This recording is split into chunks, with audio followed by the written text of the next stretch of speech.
എല്ലാവർക്കും നമസ്കാരം. എല്ലാവർക്കും നകുലൻസ് കിച്ചണിലേക്ക് സ്വാഗതം. ഇന്ന് ഞാൻ തയ്യാറാക്കുന്നത് ബദാം കൊണ്ടുള്ളൊരു ബർഫിയാണ്. ഇത് കുറച്ചൊരു സ്റ്റിക്കി ആയിട്ട്, അതായത് ഒട്ടുന്ന പരുവത്തിലുള്ളൊരു ബർഫിയാണ്. അപ്പോൾ അത് എങ്ങനെയാണ് തയ്യാറാക്കുന്നത് നോക്കാം. ബദാം ബർഫി ഉണ്ടാക്കാൻ വേണ്ടിയിട്ട് നമ്മൾ ആദ്യം അത് ഇളം ചൂടുള്ള വെള്ളത്തിൽ കുതിർത്ത് വെച്ചതായിരുന്നു. കുറച്ച് നേരമായിട്ട് കുതിർത്ത് വെച്ചതാണ്. ഇപ്പോൾ തണുത്തുപോയി. ഇനി ഇതുപോലെ നമുക്ക് തൊലി കിഴിച്ചെടുക്കാം. അതുപോലെ ഇങ്ങനെ നമ്മളിങ്ങനെ ആക്കിയെടുത്താൽ, അല്ലെങ്കിൽ കത്തി കൊണ്ട് ജസ്റ്റ് ഒന്ന് തൊട്ട് ഇതാക്കി കൊടുത്താൽ കിട്ടും. അപ്പോൾ ഇതൊക്കെ അങ്ങനെ എടുക്കാം. കുറച്ച് കുങ്കുമപ്പൂവ്, ഒരു 1/4 ടീസ്പൂണോ കുങ്കുമപ്പൂവ് നമ്മൾ കുറച്ച് പാലിൽ, ഒരു 1.5 ടേബിൾ സ്പൂൺ അല്ലെങ്കിൽ 2 ടേബിൾ സ്പൂൺ പാലിൽ കുതിർത്ത് വെച്ചതാണത്. ഇതിങ്ങനെ എടുത്ത് വയ്ക്കുക. ബദാം തോലൊക്കെ കളഞ്ഞ് വെച്ചിട്ടുണ്ട്. ഇത് 1/2 കപ്പ് നിറയുണ്ട്. ഇനി ഇതും ഈ കുങ്കുമപ്പൂവ് ഇപ്പോൾ നമ്മൾ നേരത്തെ പാലിൽ കലക്കി വെച്ചതും പിന്നെ 1/2 കപ്പ് പാലും കൂടി, ഇത് തിളപ്പിച്ചാറിയ പാലാണ്. ഇത് മൂന്നും കൂടി നല്ലപോലെ ഒന്ന് അരച്ചെടുക്കുക. നല്ലപോലെ എന്ന് പറഞ്ഞാൽ പേസ്റ്റ് ആവണ്ട, തരിതരിപ്പായിട്ട് അരച്ചെടുത്താൽ മതി. ഇതുപോലെ തരിതരിപ്പായിട്ട് ഒന്ന് അരച്ചെടുക്കുക. ഇത് ഞാനൊരു പാത്രത്തിലേക്ക്, ചൂട് കട്ടിയുള്ള പാത്രമാണ്, ഇതിലേക്ക് ഒഴിച്ചിട്ടുണ്ട്. അപ്പോൾ ചെറിയ തീയിലാണ് കത്തുന്നത്. വളരെ ചെറിയ തീയിലിട്ട് ഇതൊന്ന് വേവിച്ചെടുക്കാം. ഇത് മഞ്ഞ നിറം എന്നുള്ളത് ഇതിൻ്റെ ഈ കുങ്കുമപ്പൂവിൻ്റെ നിറമാണ്. ഞാൻ വേറെ നിറമൊന്നും ചേർത്തിട്ടില്ല. ഇതിലേക്ക് 1 കപ്പ് പഞ്ചസാര ഇട്ട് കൊടുക്കുന്നുണ്ട്. 1/2 കപ്പ് ബദാമാണ്, അപ്പോൾ 1 കപ്പ് പഞ്ചസാര. മധുരം അത്ര വേണ്ടെന്നുണ്ടെങ്കിൽ കുറച്ച് കൊടുക്കാം. ഇതുകൂടി ചേർത്ത് വേണം ഇളക്കി എടുക്കാനായിട്ട്. പിന്നെ ആദ്യം ഇടാൻ മറന്നു പോയതാണ്.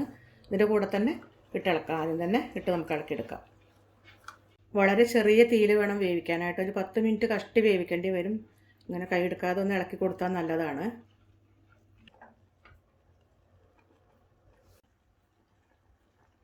ഇപ്പം നല്ലപോലെ വറ്റി വരുന്നുണ്ട്. ഈ സമയത്ത് 1 ടേബിൾ സ്പൂൺ നെയ്യ് ഒഴിച്ചു കൊടുക്കുക.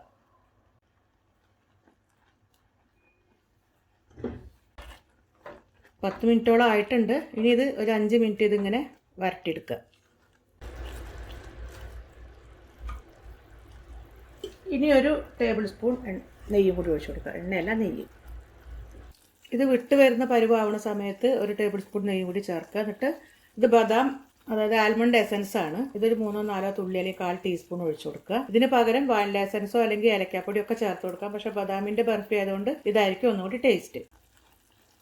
കുറച്ച് നെയ്യും കൂടി ഒഴിച്ചു കൊടുത്തു. ഇപ്പോൾ മൊത്തം 3 ടേബിൾ സ്പൂണാണ്, അതായത് പാത്രത്തിൽ പുരട്ടിയതും ഇതെല്ലാം കൂടി ഒരു 3 ടേബിൾ സ്പൂൺ നെയ്യാണ് ഉപയോഗിച്ചിരിക്കുന്നത്. ഇത് നല്ലപോലെ ഒന്ന് വരട്ടിയെടുക്കുക. അതുപോലെ പാത്രത്തിൽ നിന്ന് അകന്ന് വരുന്നവരെ, അതായത് വിട്ട് വരുന്നവരെ ഇത് ഇങ്ങനെ ഇളക്കിക്കൊണ്ടേയിരിക്കണം. ഒരു 20 മിനിറ്റോളം എന്തായാലും ഇത് ഉണ്ടാക്കാൻ സമയം ആവശ്യമാണ്. ഇതിപ്പോൾ വശങ്ങളിൽ നിന്നൊക്കെ വിട്ട് വരാൻ തുടങ്ങിയിട്ടുണ്ട്. ഇതിങ്ങനെ നരഞ്ഞു വരാൻ തുടങ്ങിയിട്ടുണ്ട്. കഷ്ണങ്ങളൊക്കെ ശരിക്കും മുകളിലൊന്ന് ആ തരിതരിപ്പുള്ള കഷ്ണങ്ങളൊക്കെ കാണാൻ തുടങ്ങിയിട്ടുണ്ട്. ഇനി നമുക്കിത് വേറൊരു പാത്രത്തിലേക്ക് ഒഴിക്കാം. അതിൻ്റെ മുൻപ് കുറച്ച് എസൻസ് നേരത്തെ പറഞ്ഞ പോലെ ഒഴിച്ചു കൊടുക്കാം. ഇത് 1/4 ടീസ്പൂൺ ബദാം എസൻസ് നല്ലപോലെ ഇളക്കി കൊടുക്കുക.